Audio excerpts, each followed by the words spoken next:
So the mission of the Alliance is to support and defend community choice energy programs in California that advance local clean energy for the environmental, economic, and social justice benefit of our communities. My name is John Smigelski, a member of the steering committee. I'm a member of the Slow Climate Coalition and co-direct the Uniting the Central Coast for Action program. And thanks for joining us this month. Our topic this month is the Utility Playbook versus the People's Utility Justice Playbook, exploring the topics of corporate utility tax on distributed, community-based clean energy and a popular education resource developed by the Energy Democracy Project to help people understand what's behind those attacks and how to fight back. Al Winder can't join the call, but his words will lead us through how the utilities are working to guarantee long-term control of the centralized energy system that is manifesting in California. Yesenia Rivera will follow with a presentation of the People's Utility Justice Playbook, followed by Q&A. So here's Al's words. Dear Alliance folks, ultimately unfortunately I cannot be there today. I'd like to introduce Yesenia Rivera's discussion of the People's Utility Justice Playbook. The playbook and its companion piece, A People's History of Utilities, are a response to the attacks by the nation's private electric utilities on the communities they're supposed to serve. These attacks have escalated over the last years, largely coinciding with the failure of these monopoly utilities to address the sharpening climate crisis. Traditionally, utility issues have revolved around rate increases, quality of service, and power shutoffs due to the inability of customers to pay their bills. But in recent years, utility issues have focused on the utility stance with respect to renewable energy, whether transition from fossil fuels to renewable energy resources, at what speed, what form will it take, and who will decide what the transition looks like and who will benefit. These now become important issues because renewable energy resources, electricity generation, energy efficiency, storage, demand response, microgrids, and so forth can be harnessed locally by communities to meet their needs, the energy and economic needs. This community-driven, bottomed-up, decentralized energy development model poses a major threat to utilities, namely a threat to their corporate-driven, top-down decision-making, to their lucrative guaranteed return on investment, and to their centralized energy model. This model relies on large-scale, remote electricity generation and hugely expensive transmission lines that suck the wealth out of our communities. So as to preserve this dysfunctional energy model, utilities open gone on the offensive across the country. They want to cement in place a model that has failed to deliver safe, affordable, reliable, resilient, and sustainable energy needed by our communities, and failed to address the critical issues of energy injustice while stuffing the pockets of Wall Street investors. Nowhere has this offensive against the communities been sharper than in California, where Governor Newsom and the state agencies have been the attack dogs of monopoly utilities. So here's some examples from California. The CPUC multi-year attacks on community choice programs, the PCA, etc. Newsom rammed through AB 1054 through the state legislature to shield IOUs from liability for any post-2019 wildfires they cause. Newsom CPU engineered 2020 bailout of PG&E by California ratepayers for $30 billion of 2017 and 2018 utility-caused wildfires. Newsom and state agencies successfully pushing to reverse the shutdown of Diablo Canyon nuclear power plant in 24-25 and ramming the measures through the state legislature without deliberation. The CPU's decision to gut state rooftop solar, them policies based on the bogus cost shift argument, blocking the commercialization of microgrids mandated by state law. The CPU's proposed current income graduated fixed charges to undermine rooftop solar energy efficiency. CPU's attack on virtual net metering. CPU's refusal to hold hearings on the Sonova microgrid utility application. And most recently, Newsom's May 2023 joint agency plan to meet California's 2045 renewable targets through a massive investment in 148,000 megawatts of utility scale generation only, as opposed to nothing for distributed energy resources, and $7.3 billion in new transmission line construction.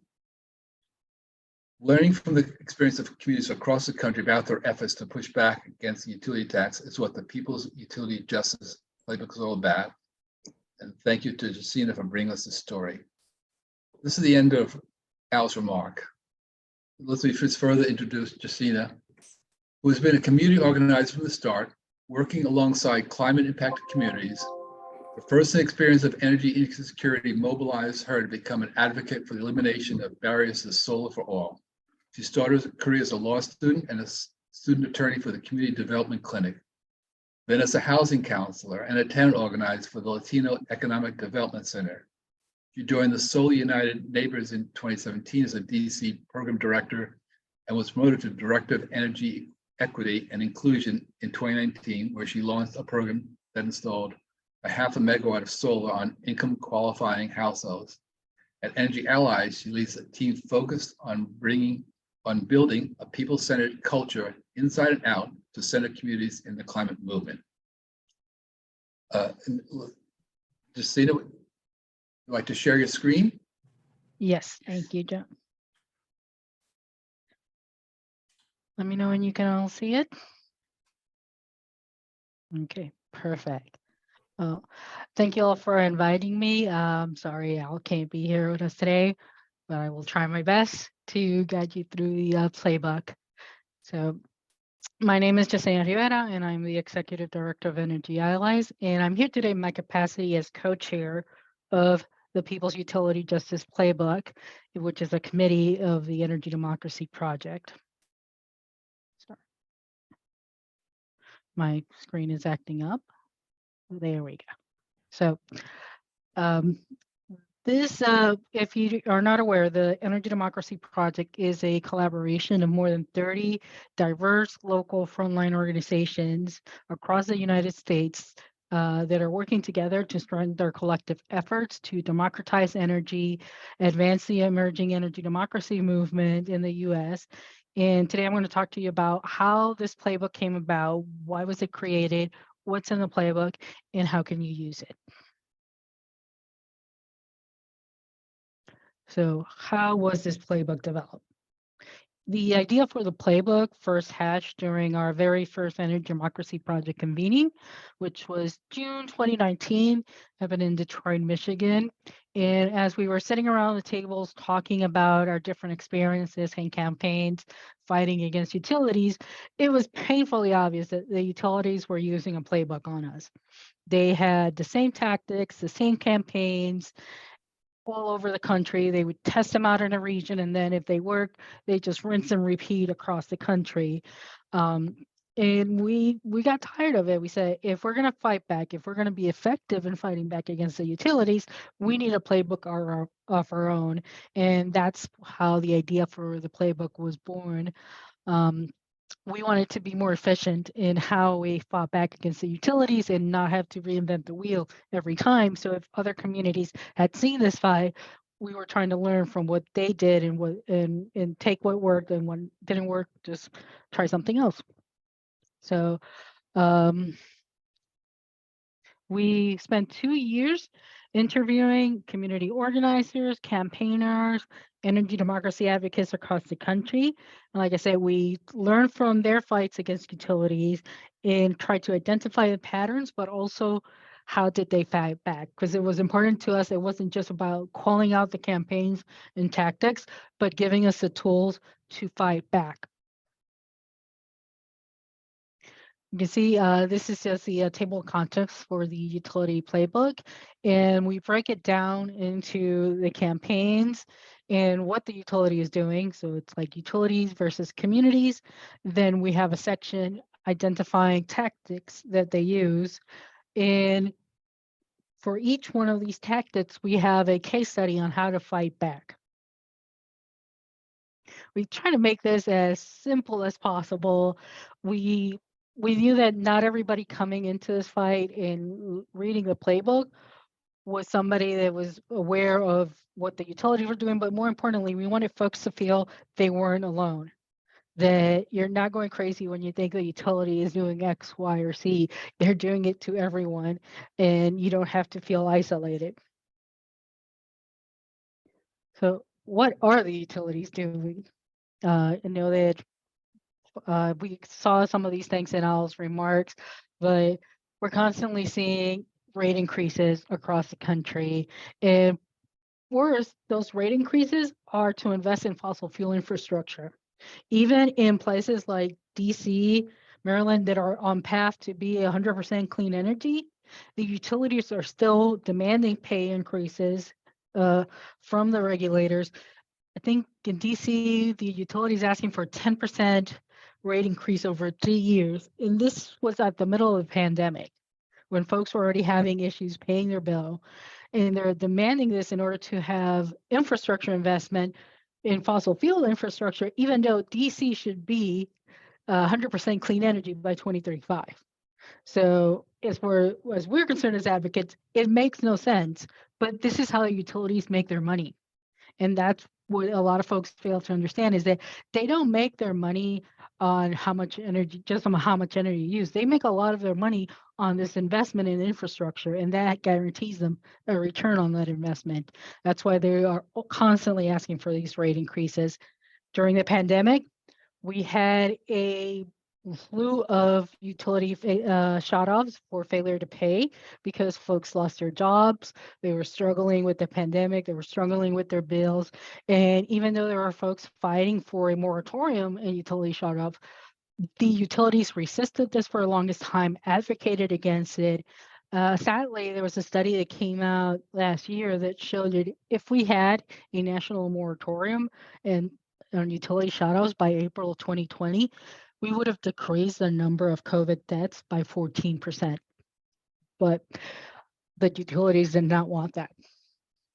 And they pay a lot of money to the legislators in campaign donations and other forms in order to have rules that benefit them and not the people. They fight energy efficiency measures. They are constantly fighting the transition to renewable energy. Any bill that comes up that is going to help form distributed energy, that's going to decentralize the grid, is going to be attacked left and right. Lost my train of thought there. They don't have a problem with clean energy. What they have a problem is with other folks controlling that clean energy and benefiting from that clean energy, because like you heard in Al's remark, they're pushing for utility scale solar. Why? Because it makes them money. It's cheaper than fossil fuel, but they're pushing for utility scale solar because they keep all the benefits. Those benefits are not trickling down to the community. So that's how they try to co-opt this transition, by pushing for utility scale, so they keep all the benefits and from the transition and do not share that with the community. And ultimately, we've seen how terrible they are at responding to climate disasters. I know you're all familiar with PG&E and the wildfires it has caused in California. We saw it in Texas a couple of winters ago, that winter storm that knocked out the power and froze people out in Texas. And we saw it in Puerto Rico during Hurricane Maria, how the grid was completely decimated. And every single one of these climate disasters has one thing in common, and that is how abysmal the utilities are at responding to the climate disasters that in some cases, they are the ones causing. So how are they getting away with these things? What are the tactics they're using? And as I mentioned earlier, the playbook goes tactic by tactic, and it does have case studies on how they're using these tactics and how communities are responding. But one of the biggest one is they're making energy decisions inaccessible. What does this mean? It means that they're scheduling hearings during times that folks can attend. They're making it really hard for folks to attend these meetings. They use a lot of jargon and try to intimidate folks so that you're not part of that discussion. They make you feel like you shouldn't be in that room. They're using charitable giving to divide communities. That's a big one. They will go to frontline groups, especially frontline groups that aren't necessarily well funded, and donate a lot of money that in exchange for that money, they'll drag them into Public Service Commission hearings, public utility hearings, to speak on behalf of a utility company to make it appear as if the community is in favor of this, because these groups have no other option, because if the utility removes that funding, they cease to exist because that is their biggest donor. They're constantly manipulating the media and capturing the political process. I don't know if any of you are familiar with Florida and what happened with the utility in Florida. There was a scandal a few years back how they were literally creating dummy campaigns for legislators to run against their selected candidates so that it will make it easier for their selected candidate to be elected. And these were folks that they control. So the Florida legislator was just rubber stamping anything that Florida Power and Light brought to them because they own those legislators.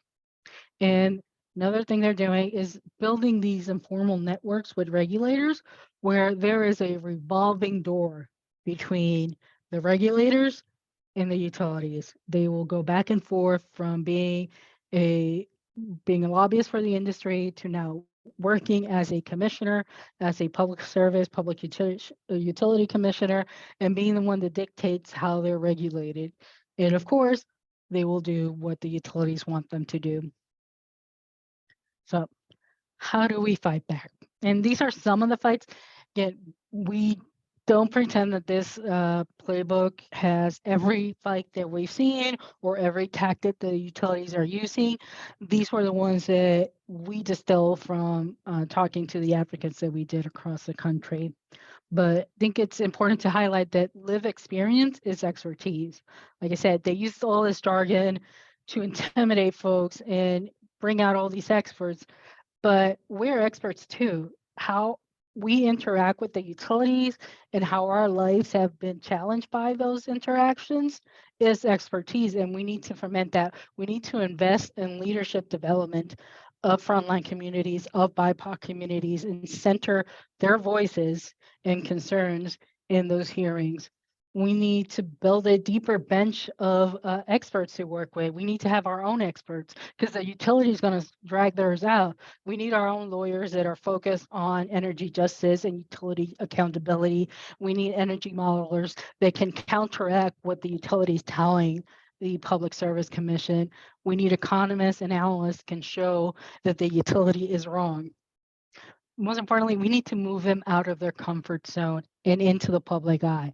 A lot of this is happening behind closed doors, and ratepayers don't know that this is happening. They don't know that there's a revolving door between the regulators and the utility companies. They don't know that the utility companies may be making big campaign donations to their legislator and their congressman. So we need to highlight those. We need to put it in the press and make them feel uncomfortable so they back down. We also need to understand where that flow of money is coming. There's a really good resource listed in the playbook. It's called Little Sis that tracks that dark money, that tries to track that funding and campaign donations so that, again, we're bringing this to light. We're shining a light on it so folks understand what is happening. We're focusing on telling stories and building a narrative that give us the moral high ground. And we're cultivating the leadership of impacted community members and centering their voices first. Some of the other campaigns that we saw that folks were deploying was using smart direct action, exposing those ties to politicians, using the tools that we do have, like the Freedom of Information Act, to bring out this information to the light and pull away from those lobbying forces. But finally, engaging in the electoral process and changing who holds legislative and regulatory roles, because that's who is going to determine how far the utility can oppose clean energy and how they go about slowing down the transition to clean energy. This is one of the case studies that we have in the playbook, and it's the story from DC and Solar United Neighbors in DC. And this was back in 2017. Our local utility at that time was Pepco. And this big national conglomerate came in trying to merge with Pepco, and made 100 promises of not to increase rates, that they were going to keep the rates low. One of the first things that Sun did and others was create a very broad coalition, not just of clean energy advocates, but of community advocates in general, like housing advocates, transportation advocates, that understood that this is all connected, that we had to present a united front. And they were able to keep them at bay twice. They had ultimately had 3 votes on the merger. They fell the first 2 votes. They were able to put enough pressure on both the regulators on the Public Service Commission, as well as the legislators, the DC Council, to keep this merger from happening. It wasn't until the utility made a $20 million donation to the mayor's office that enabled her to buy the land for the DC soccer stadium that the merger finally passed. So yeah, we got sold out for a soccer stadium. One of the things that we did learn from this fight was the importance of those regulators and who's at that Public Service Commission. So from that point, we sort of like elevated our fight against nominees for the Public Service Commission that were going to rubber stamp the utilities. We tried to stop that revolving door between the utilities and the regulators and oppose any candidate that we felt was really beholden to the utilities. Eventually, we got DC to pass a law that established basically job requirements for public service commissioners. And one of the commissioners must be a consumer advocate. We wanted to have at least one vote in that commission that was advocating on behalf of consumers and not the utilities. And as part of this, the tactics, we also include, again, some of the resources that I mentioned earlier. These are linked, so you just got to click on them. It'll take you to the resources, and it'll help you understand how to file a FOIA, how to track the money, see where the money is going. Like I said, Little Sis tracks that tie between politics and resources. It has a map of political influence over utilities. The other side of this was the history of utilities, and we highlight the rise of energy democracy.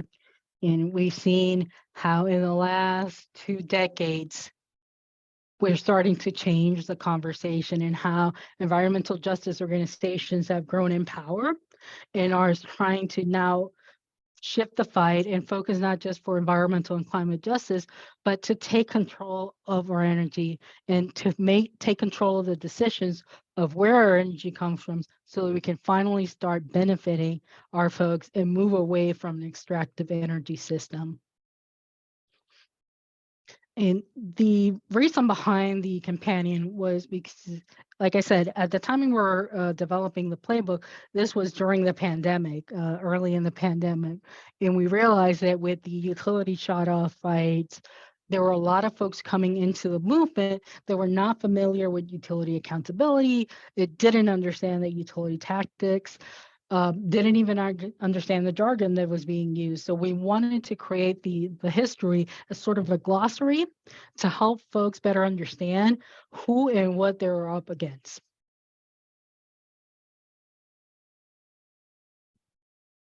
The idea behind the playbook and how you can use it is, again, we have the tactics that utilities are using, and we're pairing that with the campaigns they've used and with case studies that show you how other communities are using the playbook and using their expertise against the utilities.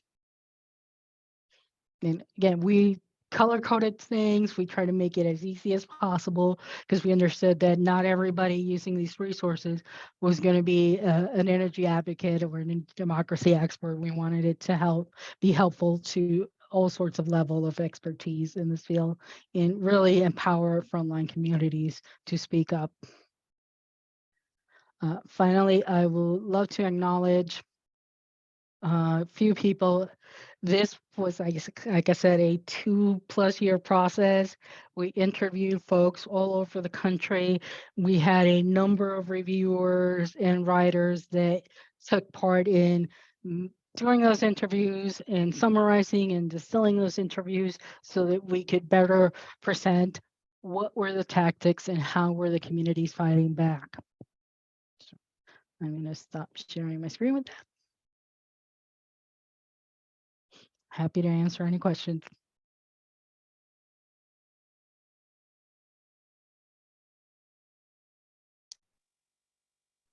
One quick question. Where's the playbook available and how will people access it? Yes, so you can go to the Energy Democracy website, and I will, yeah, I think it's, let me see, try this one. It's the energydemocracy.us. I believe it's our, I need to check what the current website is, but I believe it's that. And I can find it and send it over to Barbara afterwards so that everybody can go and visit. And thank you all for joining. Our next webinar is going to be July 27th with Loretta Lynch, and we're looking forward to that excellent conversation as always. And Barbara, any final words from you you'd like to add? Thanks so much Yeah, it was for great. Presentation and everybody for the really interesting discussion. It was a good one. Thank you all for having me.